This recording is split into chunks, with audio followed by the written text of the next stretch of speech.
My name is Mary Stevenson Shook, and I was the first nurse at Appalachian State Teachers College. But Appalachian had never had a budget set up for medicine of any kind. Walked in the basement into with the heating pipes and the water pipes and all. And I had 2 rooms. Walked into the room and connected by a half bath, no closets, no nothing, and that was all. Then I didn't have anything. So I would go up to the drugstore and buy me a thermometer and some aspirin and some cough syrup. And that's what I started with. The administrator kept telling me that I would have a place on the campus sometime. He promised me that. But I worked anywhere from that hall that I started off in to what was once a nursing home.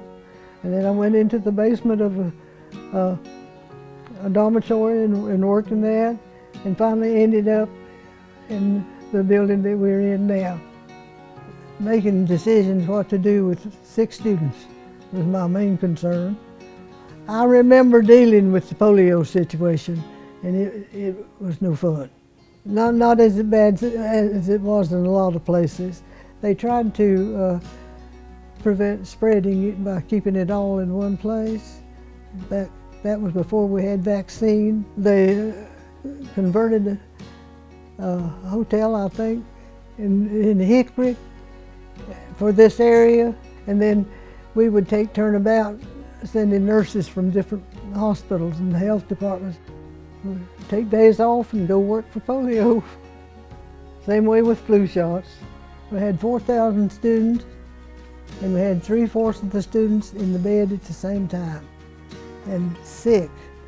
And found one nurse who volunteered to stay in the office, in my office. She took the boys' dorms, and I took the girls' dorms. And we would start at 7 o'clock in the morning and work all day, taking temperatures and whatnot. So we took care of them the best way we could. And homesickness is a disease, and certainly for the first semester.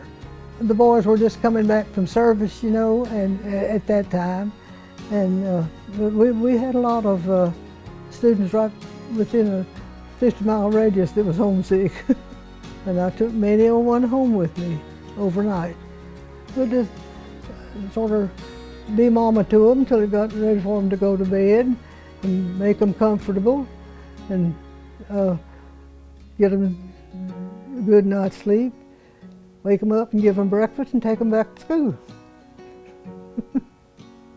When I first came, they had a trainer for the football team, but on Monday morning, I had a football clinic, dressings and ultrasounds and such as I like to do, until when we finally ended up with a full-time physician, then he took over the football field, and that was in 1965.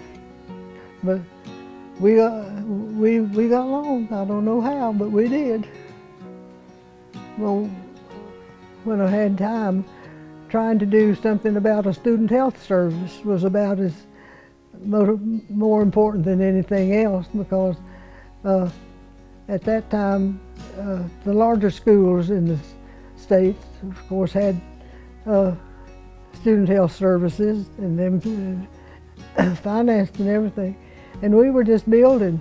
And I learned from going to meetings with other schools like Wake Forest, Duke, Clemson. Every time I'd go to a meeting, I'd bring an idea back and try to do something about it on the campus. And that was the beginning of our student health service. That's the way it was set up. And we went into a student health building, not a single building, but one floor of a building, in 1982. And I retired in '83. When I learned they had named the infirmary after me, and I didn't know it until the day we dedicated it, I was just shocked, but thrilled. I couldn't help but think the hours that had gone into getting it where it was, because there was many hours in it. I had worked as far as I could, not being a doctor, to bring the standards of student health up to par. But it was good. It really was to walk into it the first time. To have an office of my own. I never had an office of my own. I was connected with somebody else. And I was proud. For one whose sympathy, understanding, and loving counsel has endeared her to all who knew her and has made her such a vital part of life on our campus, and for one whose friendship has meant so much to all of us.